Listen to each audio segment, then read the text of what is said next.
তো hello everyone, জানি ব্লগটা খুবই সাডেন হচ্ছে কারণ কি একদমই প্ল্যানিং ছাড়া, কিন্তু তোমাদেরকে আমি বলেছিলাম যে হ্যাঁ এই চ্যানেলে অ্যাক্টিভ হওয়ার চেষ্টা করব। আদৌ জানি না এডিটিং কবে করব, পোস্ট কবে করব।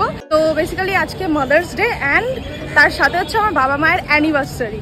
তো দেখা যাক, আমার একটু কিছু প্ল্যান করার ইচ্ছে আছে, যেহেতু বাবা মায়ের আজকে প্রচুর কাজ আছে তাই জন্য আমি কোথাও ঘুরতে যাওয়ার প্ল্যান তো করতে পারিনি, বাট একটু কিছু গিফট ফিফটের প্ল্যানিং আছে, দেখা যাক কি করতে পারি। তো সারপ্রাইজ আর গিফটের ব্যবস্থা করতে কাউকে না জানিয়ে আমি আর অভিরূপদা বাইকে করে বেরিয়ে পড়েছিলাম। আর এখানে আমাদেরকে জয়েন করে নিয়েছিল অরিন্দম দা, যাকে আসলে আমরা ইটালি বলে ডাকি। তো তোমরা হয়তো ভাবতে পারো যে দীপ দাদা কোথায়, দীপ মিত্রকে কেন দেখতে পাচ্ছি না, কারণ কি আজকে মাদার্স ডে। তো দীপ দাদাও নিজের ফ্যামিলিকে নিয়ে, মাকে নিয়ে ঘুরতে গেছে। তো আমি ওই জন্য চলে এসেছি আমার মায়ের জন্য কিছু জিনিস নিতে। তো ফার্স্টেই আমরা চলে গেছিলাম হচ্ছে অভিরূপদার মায়ের জন্য গিফট কিনতে, কারণ কি মাদার্স ডেতে অভিরূপদা নিজের মাকে একটা সুন্দর একটা কুর্তি গিফট করতে চাইছিল, সেটাই আমরা খুঁজে বেড়াচ্ছিলাম। এখানে অভিরূপদা এখন হাইট মাপছে, এত ভালো বিক্রি করছে। আমি বলছি এই কাজে খুব ভালো মন লাগবে এই কাজে। ম্যাক্সে আমাদেরকে গিয়ে গিয়ে দেখিয়ে দিচ্ছে কোথায় কোথায় থাকতে পারে, কি ভালো লাগতে পারে, এইটা ভালো যাবে, এইভাবে করে আবার বুঝিয়ে দিচ্ছে। এবার আমরা যাচ্ছি যে ফুলের দোকানে, ব্লগ করতে ভুলে গেছি, এখানে পচা ফুলের গন্ধ শুকছে ইতালি। পেয়ে গেছি, আমি এরকম গোলাপ পেতাম। আমরা এখন কনফিউজড হয়ে গেছি এইটার মধ্যে আর এইটার মধ্যে, কারণ কি এটা একটু ছোট, আমি জানি আমার বাড়ির লোক এটাই আগে চাইবে, কিন্তু এটা একটু বড় আছে, মানে একটু বেশি জিনিস রান্না করা যাবে, এতে একটু ফিচার্স একটু বেশি আছে। আমি ডিসাইড করে ফেলেছিলাম যে এই ছোটটা নেব, কিন্তু তারপর ভাবলাম না এটাই নিয়ে একবার তো নেব, তাই না? আর এটা নিয়ে আমি অভিরূপদাকে গিফট করে দিলাম। এই ফ্রিজটা দেখে পুরো পাগল হয়ে গেছি আমি। ফ্রিজটা দেখতে পাচ্ছ? হ্যাঁ দেখতে পাচ্ছি, ফ্রিজ ফেলে দিচ্ছিল। আর এখানে দেখো আমি এমন বোকা যে ফ্রিজটাকে এক হাত দিয়ে আটকে রেখে আরেক হাত দিয়ে টেনে টেনে খোলার চেষ্টা করছি। একসাথে খুললি তো দুখানা কর, এটা কি হলো? মই বিশাল বড় ফ্রিজটা, অনেক কষ্টে ব্যবস্থা করা গেল যে মানে আজকে দিনের দিনই হচ্ছে ডেলিভারি হয়ে যাবে, তাই জন্য বুক করা হয়ে গেছে। এবার খালি আজকে সন্ধ্যের অপেক্ষা যে আজকে সন্ধ্যের মধ্যে যাতে চলে আসে জিনিসটা। আমরা যেখানে এই বাইকটা রেখেছি এর সামনে এই বাড়িটায় সব জায়গায় দেয়ালে মা লেখা। যিনি বানিয়েছেন তিনি নিজের মাকে অত্যন্ত ভালোবাসত। মায়ের জন্য আছে মাদার্স ডে বলে, মাদার্স ডে বলে নিশ্চয়ই উনি বাড়িটা বানিয়েছিল। হ্যাঁ ঠিক কথা, এটা কিন্তু উচিত কথা। উনি ব্যাকগ্রাউন্ডটা কি সুন্দর আমার। Happy mother's day. আমি কিন্তু খালি মারি, হ্যাঁ আমি আনন্দ পাই না, আমি তার সাথে মারি গুনগুনকে টাক টাক টাক টাক। ও তোমারও আজকে মাদার্স ডে? তোমারও আজকে মাদার্স ডে আছে? এইটা হচ্ছে সেই টিভিটা যেটা হচ্ছে আমি আগের বছর গিফট করেছিলাম মা বাবাকে, মা বাবার অ্যানিভার্সারিতে। তো এবছরও আমি ওই জন্য ঘরেরই কোনো একটা জিনিস নিতে চাইছিলাম। এই টিভিটা সত্যি বলতে আমার খুব ইচ্ছা ছিল। আমি জানি এই টিভিটা অনেকটা বড়, অ্যাকচুয়ালি এই টিভিটা হচ্ছে 55 ইঞ্চের টিভি, মানে 55 ইঞ্চ না, যে এই টিভিটাই ফার্স্ট। এর আগে আমাদের একটা টিভি ছিল, মানে ছোটখাটো টিভি, কিন্তু ওটা এই দেখো একদম পুচকে টিভি, একদম পুচকে টিভি ছিল। তো আমার মানে খুব এই টিভিটা আমি যখন দেখেছি না, আমার খুব ইচ্ছা হচ্ছিল যে আমি এই টিভিটা নেবো। মা বাবা প্রচুর এতে নেটফ্লিক্স, ওয়েব সিরিজ সবকিছু দেখে আমি তোমাদেরকে নেচার দেখাবো বলে সুন্দর সুন্দর একটা নেচারের ভিডিও চালিয়েছি এই টিভিটা। আর টিভিটা সত্যিই খুব দারুণ, মানে সাউন্ড কোয়ালিটিও খুব দারুণ, আর পিকচার কোয়ালিটি তোমরা তো দেখতেই পাচ্ছ কতটা দারুণ।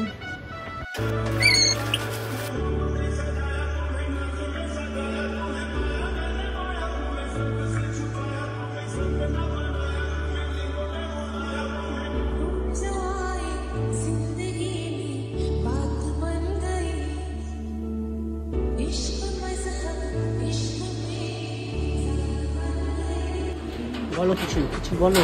কি বলবো, চলে এসছে এখন অব্দি ও বুঝতে পারছে না, কারণ কেউ কিছু জানে না। এটা দেখিয়েছিস? হ্যাঁ। এখানে ভাইয়ের যেহেতু অনেকদিন ধরে প্লে স্টেশন নেওয়ার ইচ্ছে ছিল, তাই জন্য দীপ ইচ্ছে করে ইয়ার্কি করে ওকে বলে যে প্লে স্টেশন চলে এসছে। আর সেটা শুনে ওর রিয়াকশনটা জাস্ট দেখো। ওকে অনেক কষ্টে বোঝানো হয় যে না ভাই এটা প্লে স্টেশন না, এটা মাইক্রো ওভেন এসছে। বেচারাটার মনটাই ভেঙে গেল। সাবধানে রাখবি, সাবধানে সাবধানে। না কেউ জানে না বাবা, কেউ জানে না এখানে। আগে বলে দিতে পারে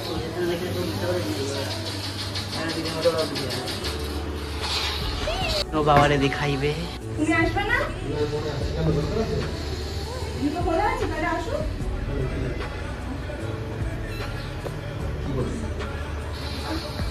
আসো না। Happy anniversary. এটা কি?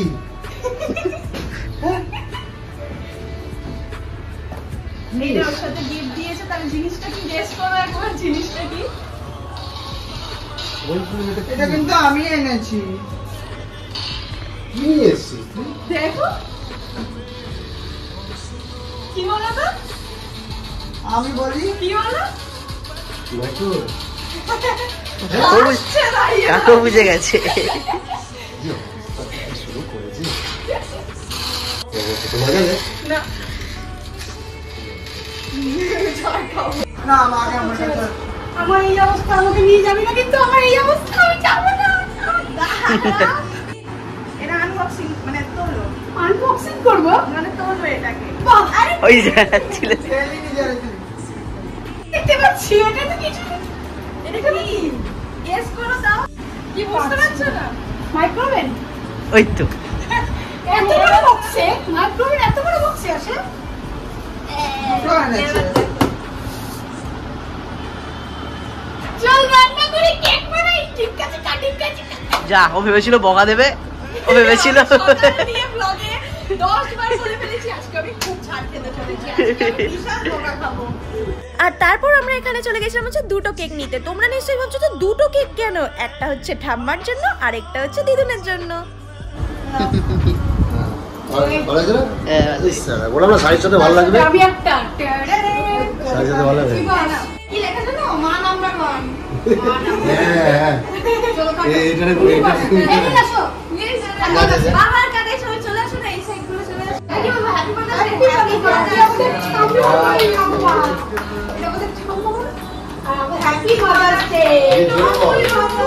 হ্যাপি মাদার্স ডে ডিয়ার ঠাম্মা। Happy mother's day to you.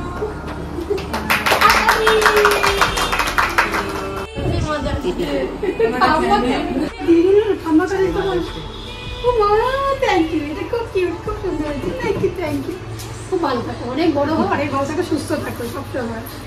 আর এইভাবেই আমাকে একটু একটা করে আইসক্রিম খাওয়াতে ঠিক করে। यो हमारा घर पे आया है। अभी अनदर मदर का मदर।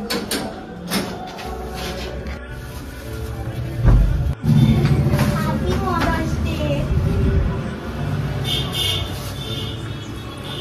চকলেট কেক আরো 5 কেজি বাড়াবি আমাকে? হ্যাঁ, আমি একা কেন মোটা হবো বলো? এই দেখো কি সুন্দর কেক এনেছি। অ্যানাদার মা নাম্বার 1, তার থেকেও বড় মা নাম্বার 1। চলো এবার কেক কাটিং টাইম। এই মাগুলো কোথা দিয়ে আসলো? এগুলো তো সব ছোট মা। এই ছোট মাগুলো কোথা দিয়ে আসলো? Mother's day.